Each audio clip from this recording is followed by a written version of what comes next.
Dallas McCarver collapsed during a pose at the 2017 Arnold Classic. Paul Dillett's body froze completely rigid on stage, requiring 4 men to carry him off, and Wanderson Dilva Morera tragically suffered a fatal heart attack in front of a live audience. These are the scariest moments involving bodybuilders live on stage, starting with Dallas McCarver's collapse at the 2017 Arnold Classic Australia. Dallas McCarver, dubbed Big Country for his massive frame and southern charm, was a rising star in professional bodybuilding who openly embraced extreme mass building through aggressive performance-enhancing drug cycles, pushing the boundaries of what the human body could endure in his quest for Olympia glory. Before the collapse at the Arnold Classic Australia in Melbourne, McCarver had been under the guidance of coaches advocating incredibly intense protocols that prioritize size over safety, ignoring warning signs that his cardiovascular system was already under tremendous strain. His autopsy would later reveal sky-high testosterone levels at approximately 55,000 testosterone, a level far beyond the normal range of 300 to 1,000 testosterone, along with traces of trenbolone, a powerful anabolic known for its devastating cardiovascular dangers when abused at high doses. His heart weighed a staggering 833 grams, nearly 3 times the size of a normal healthy heart, setting the stage for disaster amid the severe dehydration from peak week manipulations that had depleted his electrolytes and stressed his cardiovascular system to its absolute limits. During the posing rounds, appearing fatigued but determined with his 300-pound contest weight, the extreme dehydration and drug overload culminated in McCarver losing consciousness mid-pose. He collapsed to the floor in a heap as the audience gasped and officials scrambled to assist, his body seizing from what was later linked to acute cardiac strain that had been building for months. He was carried off stage and stabilized with IV fluids, allowing him to recover temporarily and even continue his season despite medical professionals urging him to reconsider his approach. Just 5 months later, in August 2017, Dallas McCarver died at age 26 from an acute cardiac episode while eating dinner at home. His last words to his girlfriend, WWE star Dana Brooke, were, "I love you, goodbye." The collapse we witnessed in Australia was a warning that went unheeded, a preview of the ultimate price he would pay for pushing his body beyond all human limits, and a wake-up call the industry has still failed to fully acknowledge. McCarver's story is a devastating reminder of how drug-fueled prep can end a life far too soon, but this next tragedy involved a split-second decision that proved instantly fatal. Sifiso Thabete's backflip tragedy at the 2017 Musclemania Africa. What happens when showmanship meets tragedy in the most devastating way imaginable? Sifiso Thabete was a 23-year-old South African junior world champion bodybuilder, celebrated for his athletic prowess and charismatic stage presence that had won him fans wherever he competed. Before the 2017 Musclemania Africa competition in Umlazi, Durban, Thabete had incorporated acrobatic elements like backflips into his routine to wow crowds and separate himself from competitors who simply stood and posed, a risky addition that would prove to be his undoing. He had successfully performed these maneuvers many times before at smaller shows and during training sessions, building a dangerous confidence that would prove tragically misplaced on this fateful day. The gymnasium was packed with spectators eager to witness the charismatic young champion defend his title, unaware they were about to witness something that would haunt them forever. As he hyped the gymnasium audience before his pose down, wearing slippery posing socks that reduced traction on the hard floor, Thabete launched into his signature backflip with confidence born from prior successes, and the roar of the crowd cheering him on. But during the maneuver, he under-rotated mid-air, a momentary lapse in spatial awareness that would prove catastrophic. He crashed down headfirst onto the hard floor, breaking his neck instantly in front of horrified spectators who initially thought it was part of the act, until his motionless body revealed the severity. The sickening impact echoed through the hall as panic ensued, with competitors and officials rushing to his aid in desperate hope that somehow he could be saved. Thabete was transported to the hospital where he was pronounced dead on arrival from the cervical spine fracture. He was only 23 years old, a life of enormous promise extinguished in seconds. His death fueled debates on safety protocols and led to bans on acrobatics in some competitions, while his story became a poignant warning about the fatal intersection of ambition, showmanship, and the inherent dangers of mixing athletics with entertainment. Thabete's death was a tragic accident born of youthful overconfidence, but this next incident was pure calculated rage that exploded without warning. Yannis Magos' assault at the 2016 IFBB Diamond Cup Greece. Sometimes the terrifying moment on stage isn't a medical emergency, it's an outright violent assault that shocks everyone present and forces an entire audience to question what they've just witnessed. Yannis Magos, also known as Yannis Magos, was a Greek bodybuilder who had built a competitive career in the IFBB amateur circuit through rigorous training and intense dedication over many years of sacrifice and struggle. Before the incident at the 2016 Diamond Cup in Athens, Magos had won his weight class but was controversially denied the overall title. a decision that would have granted him the professional status he had worked years to achieve. This denial ignited a fury inside him that many speculated was compounded by the physical and mental strain from his preparation cycle, which likely included heavy steroid use known for elevating aggression and mood swings, a phenomenon often referred to as roid rage that has been extensively documented in medical literature. As the awards were announced and Magos realized his professional dreams were slipping away, he approached the judges' table with building rage, his physique tense and veins bulging from dehydration. Then, in front of a packed audience of spectators, fellow competitors, and shocked Federation officials, he slapped head judge Armando Marquez across the face with an open hand, the sound echoing through the stunned silence that descended upon the venue.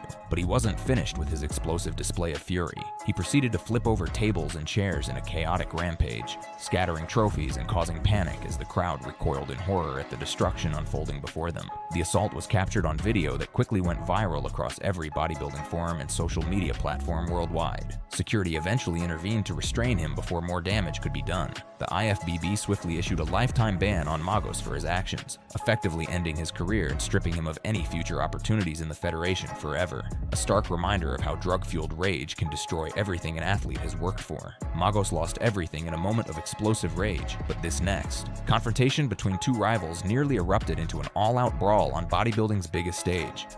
Greene and Heath's confrontation at the 2014 Mr. Olympia. Not all terrifying moments on the bodybuilding stage involve medical emergencies. Some involve the explosive volatility of two alpha males pushed to their psychological breaking points in front of thousands of spectators and millions watching worldwide. Greene and Heath, two of bodybuilding's most intense rivals whose bitter feud defined the 2010s era, embodied contrasting styles: Greene's artistic, philosophical approach versus Heath's polished dominance, both fueled by sophisticated PED regimens, including steroids, growth hormone, and insulin to sculpt their freakish physiques. Before the 2014 event, the rivalry had simmered for years with increasing intensity and personal animosity that spilled over into interviews and social media, with Greene placing second to Heath in 2012 and 2013. Leading him to believe he was being unfairly denied his rightful place at the top. Social media amplified the tension exponentially with constant jabs and inflammatory comments, and both arrived in Las Vegas dehydrated and mentally edged from peak week drug manipulations that heightened aggression and irritability as unavoidable side effects of their extreme protocols. During the mandatory pose downs that should have been a professional display of physique comparison, Greene aggressively encroached on Heath's space, chest bumping and exchanging heated words in a near-physical altercation that disrupted the entire routine.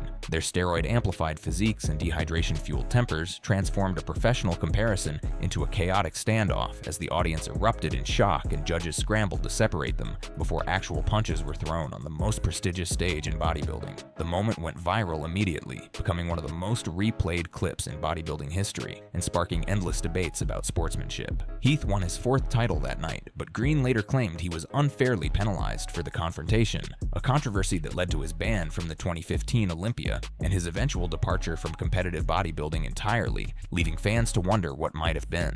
Greene and Heath's confrontation was fueled by years of simmering rivalry, but this next terrifying moment came from within, a champion's own body betraying him. Mid-pose. Cutler's core twitch at the 2006 Mr. Olympia.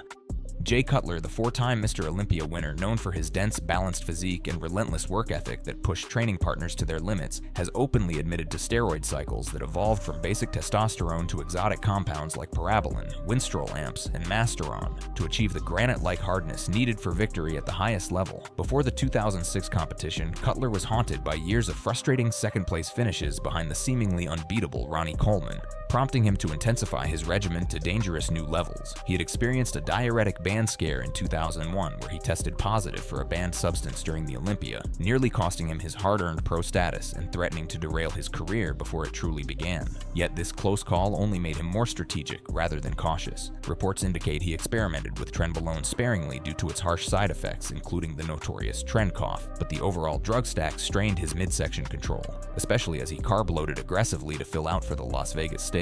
During the onstage comparisons that would determine his fate, while executing a front lat spread he had performed thousands of times before, his abs began to twitch and blur involuntarily. A momentary loss of tightness caused by the diuretic and steroid interplay disrupting his finely tuned neuromuscular coordination. The visible spasms in his core startled the crowd as he quickly adjusted his breathing to regain composure under spotlights where every flaw was magnified to the thousands of fans watching. Despite this unsettling glitch that could have cost him everything, Cutler delivered a commanding performance and finally won his first Sandow Trophy, ending Coleman's reign in what many consider the greatest upset in modern Olympia history. He would claim 3 more titles through 2010, but Cutler has since reflected candidly, admitting he abused drugs throughout his career and acknowledging his cycles nearly derailed him multiple times before he achieved greatness. Cutler's twitch was a brief scare that he powered through to victory, but this next incident saw the greatest bodybuilder of all time nearly collapse under the weight of his own deteriorating body.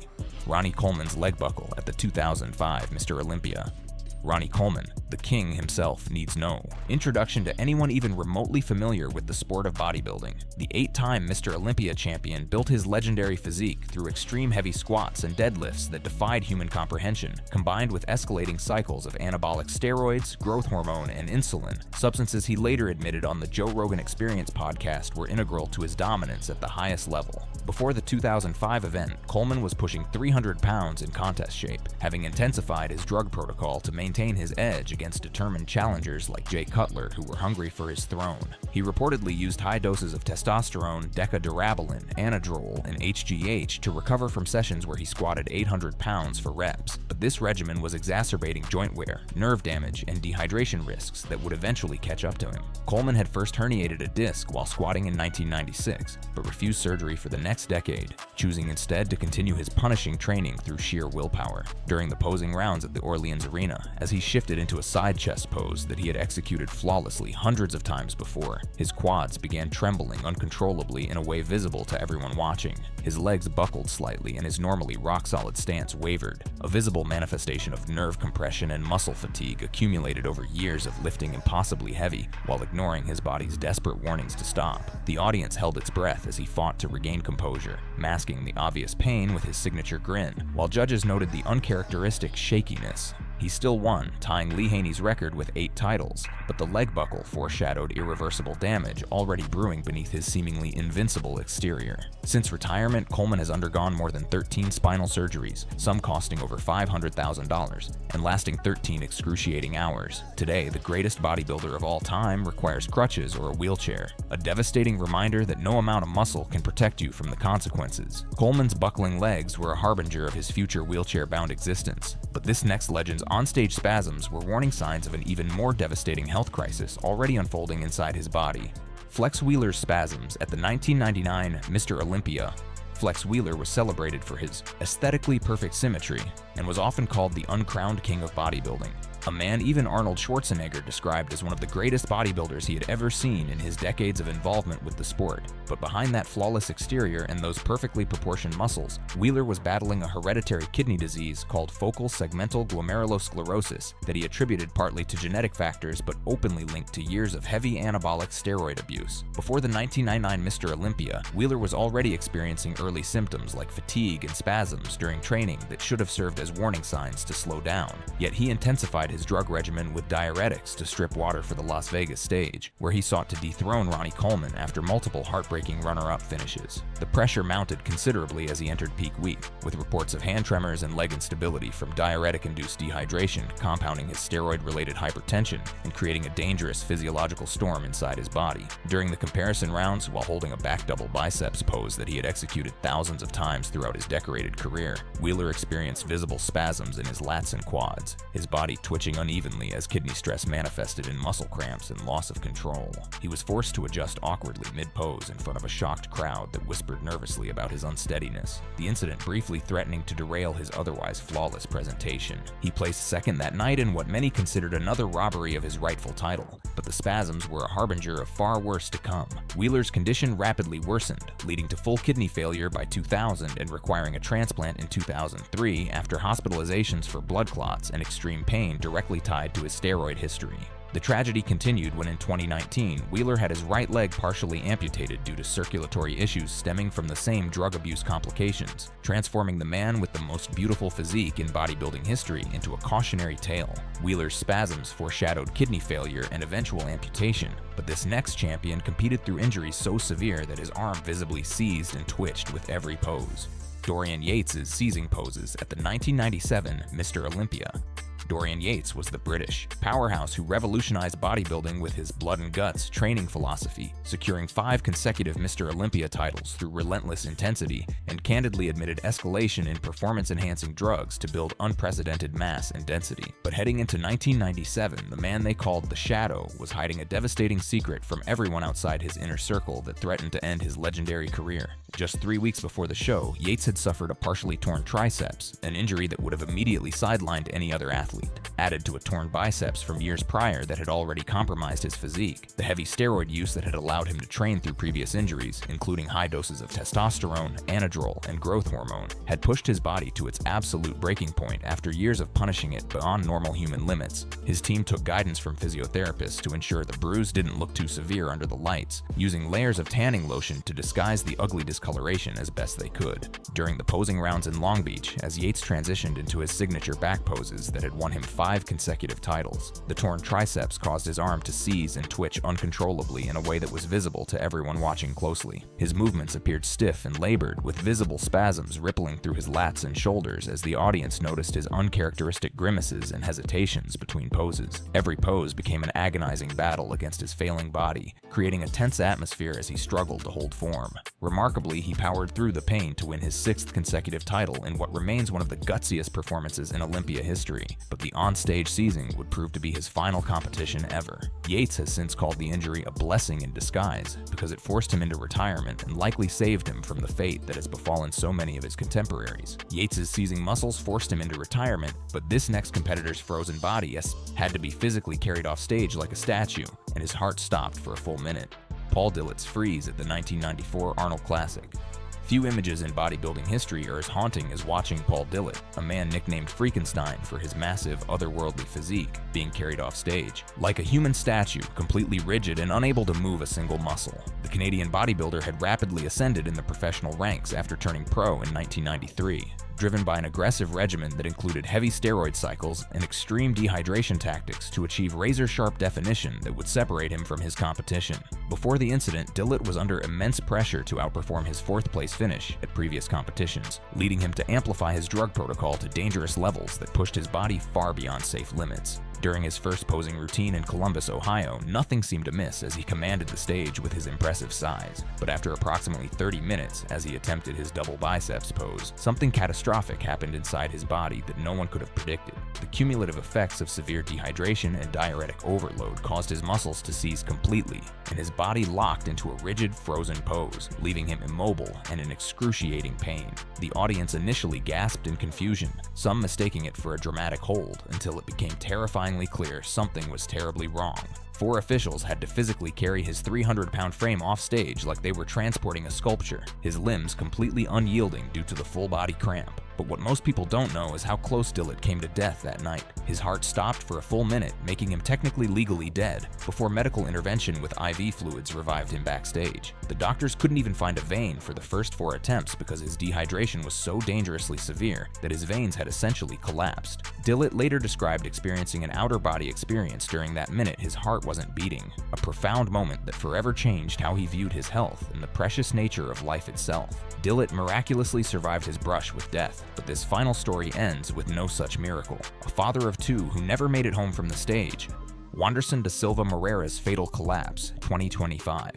Our list ends with a tragedy so recent that the bodybuilding world is still reeling from its devastating impact. Wanderson Dilva Morera was a 30-year-old Brazilian bodybuilder and devoted father of 2 who had dedicated years to the sport as a means of supporting his family and providing them with a better life. Unlike the millionaire pros who graced the Olympia stage with sponsorship deals and lucrative contracts, Morera embodied the everyday athlete's grind, working tirelessly, sacrificing time with loved ones, and pushing his body through grueling preparation while facing the same perilous drug landscape that claims so many lives. In the days leading up to the championship in Campo Grande, Brazil, Morera reported chest pains to his wife, symptoms likely stemming from his intense preparation involving anabolic cycles, paired with aggressive diuretic use for achieving vascular definition. But like so many athletes before him who faced similar warning signs, he pushed through the discomfort during peak week, dehydrating aggressively with substances to achieve the conditioning judges demand, prioritizing his placing over his own survival.